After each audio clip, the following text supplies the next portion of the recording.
তো নমস্কার বন্ধুরা, আশা করি সবাই ভালো আছেন।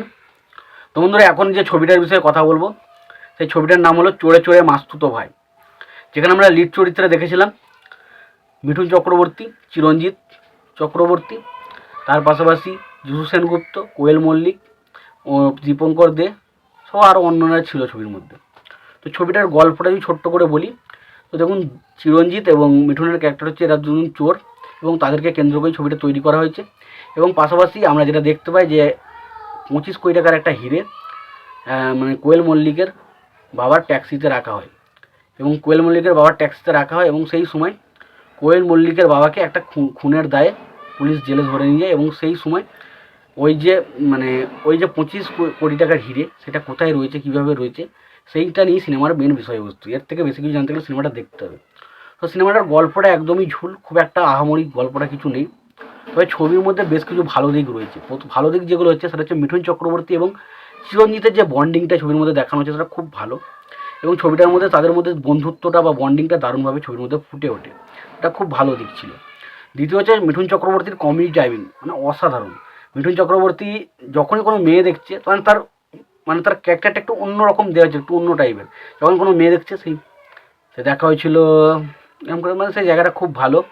এবং পাশাপাশি মিঠুন চক্রবর্তী এবং চিরঞ্জিতের যে কমেডিটা রাখার চেষ্টা করে ছবির মধ্যে, যে কমেডিগুলো রাখার চেষ্টা খুব ভালো। এবং একটা জায়গা রয়েছে যেখানে সুভাষিস মুখোপাধ্যায় একটা জায়গায় তাকে একটা প্রেমিককে নিয়ে বলবে, আজকের দিনটা হচ্ছে 9 তারিখ, 9 তারিখটা আমার কাছে অনেকটা শুভ, দিয়ে বলবে 9 তারিখে আমি মাধ্যমিকের পরীক্ষা দিয়েছিলাম আর 9 তারিখে আমার রেজাল্ট বেরিয়েছিল, 9 তারিখে আমি ফেল করেছিলাম, আর 9 তারিখে একটা মানুষ মরে গেল এবং 9 তারিখে আমাকে একটা হীরের আংটি দিয়ে চলে গেল। তো সেই জিনিসগুলো নিয়ে অনেক কথা বলবে এবং সেখানে মিঠুন চক্রবর্তীর সাথে তার একটু মারপিট হবে, সেখানে একটু কমেডি আছে, প্রচণ্ড ছবির মধ্যে প্রচণ্ড কমেডি রয়েছে আর কমেডিগুলো দারুণ। এখনও পর্যন্ত ছবিটার কমেডিগুলো দেখলে জাস্ট হাসি পায়। কমেডিগুলো ইলজিক্যাল কিছু কিছু কমেডি রয়েছে, কিন্তু কিছু কিছু কমেডি সত্যি সত্যি বলছে হাসি পায়। তো সেই কমেডিগুলো খুব ভালো। এবং যিশু সেনগুপ্তের ক্যারেক্টারটা বলবো না যে বিশাল কিছু, তবে যিশু সেনগুপ্তের ক্যারেক্টারটা প্রথম হাফটা আমার কেমন একটু মানে অতীব খাজা লেগেছিলো।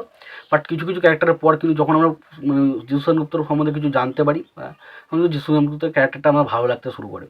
এবং স্পেশালি গানগুলো ছবির ক্ষেত্রে খুব ভালো, প্রত্যেকটা গান।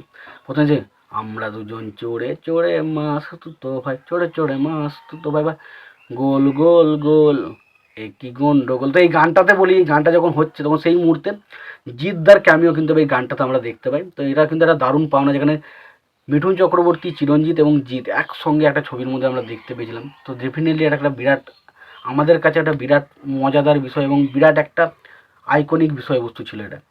এবং তার পাশাপাশি বলে রাখি আরও কয়েকটা গান রয়েছে, যেমন দেখা হলো দেখা বা তোমায় রাখলে তোমায় আরও মিষ্টি লাগে, এই গানগুলো খুব ভালো।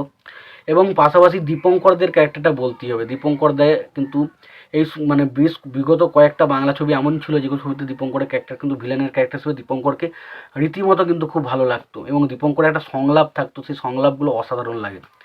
যেখানে দীপঙ্কর এক জায়গায় বলছে, জানো, একটা মেয়েকে বলছে, তার ভিলেনের ক্যারেক্টার বলছে, আমি আমার বাপকেও বিশ্বাস করি না। তো এরকম একটা ডায়লগ রয়েছে। তো সেইগুলো খুব ভালো। মিঠুন চক্রবর্তী এবং অ্যাকশন সিনগুলো, মিঠুন চক্রবর্তী চিরঞ্জিতের মধ্যে যে কমেডিটা রাখা আছে সেটা খুব ভালো। একটা জায়গা রয়েছে যেখানে মিঠুন চক্রবর্তী ভাববে যে আমরা খাজানা নিয়ে পালিয়েছি, দিয়ে হঠাৎ করে গিয়ে দেবে একটা গাড়ির মধ্যে একটা লাশ রয়েছে, তখন তারা মিঠুন চক্রবর্তী পিছা পেয়ে, যখন চিরঞ্জিত বলবে যে বন্ধ কর ভাই, এবার বলছে আরে বলিস না ভাই, থামছে না। তো সেই জিনিসগুলো প্রচণ্ড হাসি পায়। তো ডেফিনেটলি চোরে চোরে মাসতুত ভাই ছবির মধ্যে প্রচণ্ড কমেডি রয়েছে, ছবির মধ্যে কিছু ইমোশনাল পয়েন্টও রয়েছে, পাশাপাশি ছবির মধ্যে প্রচণ্ড অ্যাকশন রয়েছে, তার পাশাপাশি ছবির মধ্যে কিন্তু বেশ ভালো গানও রয়েছে। তো ছবিটা ফুল এন্টারটেনমেন্ট একটা ছবি। ছবিটা অনুপ সেনগুপ্তের পরিচালনায় ছবিটা বানানো হয়েছিল। ছবিটা যদি না দেখে থাকেন প্লিজ বলছি ছবিটা একবার দেখতে পারেন, ছবিটা খুব ভালো লাগতে পারে এবং ছবিটার গল্পও কিন্তু খুব ভালো। তো ওভারঅল ছবিটা আমার কাছে একটা ভালো ছবি হিসাবে কিন্তু পরিণত হয়েছে। তো তোমাদের কেমন লাগে ছবিটা জানাবেন, আর যদি ভিডিওটি পছন্দ হয় অবশ্যই লাইক কমেন্ট শেয়ার করে দেবেন। চ্যানেলটা নতুন হয়ে থাকলে অবশ্যই চ্যানেল সাবস্ক্রাইব করে নিয়ে পাশে বেল আইকনটা অবশ্যই প্রেস করে দেবেন। ভালো থাকবেন, সুস্থ থাকবেন, দেখা হচ্ছে পরে।